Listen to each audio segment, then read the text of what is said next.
You didn't know? Well, here we go. Like and subscribe.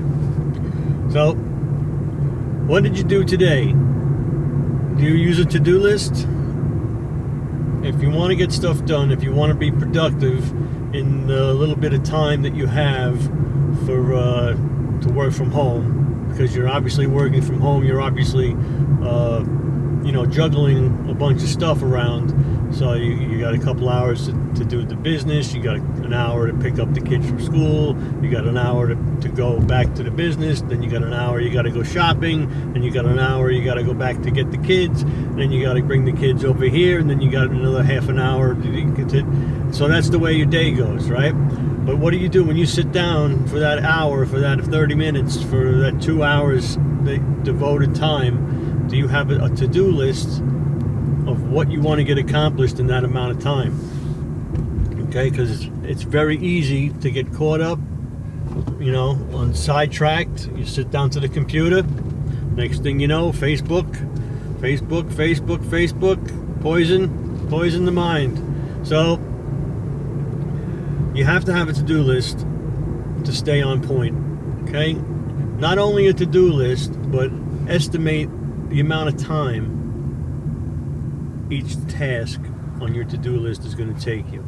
Okay, so if you're going to write an article, write a 500-word article or a blog post, and that's what your goal is, and you give yourself an hour to do it, right? So that's what you do. You write down blog post, subject line, subject, and how long it's going to take you to do it.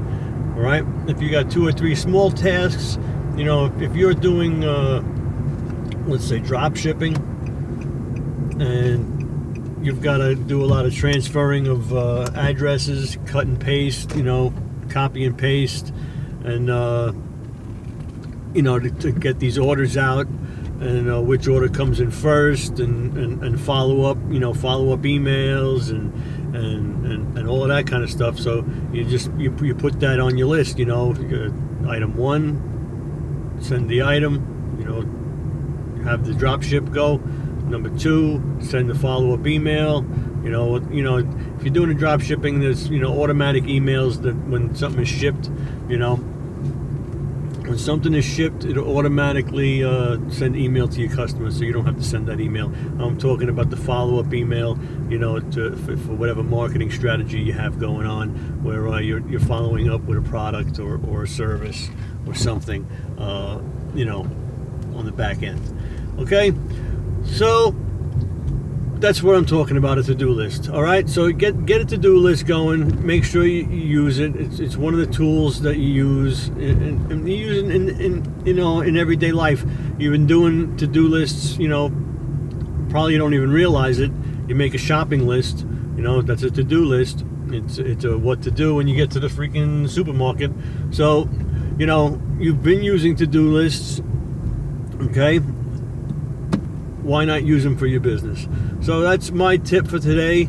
My tip for today is to use a to-do list and itemize your to-do list. Give subheadings if you have to, and allot a certain amount of time to each thing. And this way you can get accomplished something when you sit down for that hour. Okay, a lot of times you can be overwhelmed where you got 3 or 4 different things.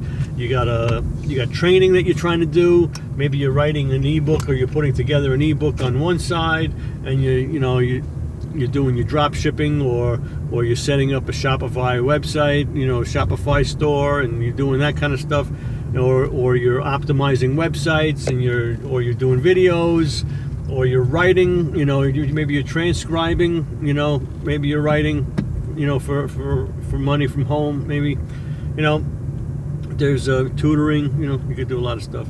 So whatever it is, make a to-do list, a lot of amount of time to each item, and get that done. All right, so like and subscribe. I do a lot of videos, and try and get work from home ideas. Multiple streams of income is the key. Okay, more than one stream of income. If you want to work from home, you can't rely on one item. You can't rely on one business. Today the business is making money. 3 years from now it's not. So if you're relying only on that one thing, you're going to be poor in 3 years. So plan on it. Okay, so, and believe me, I've been doing this a long time. Businesses that I started that I was making money at, all of a sudden they decide to go belly up, and next thing you know, you're left with nothing.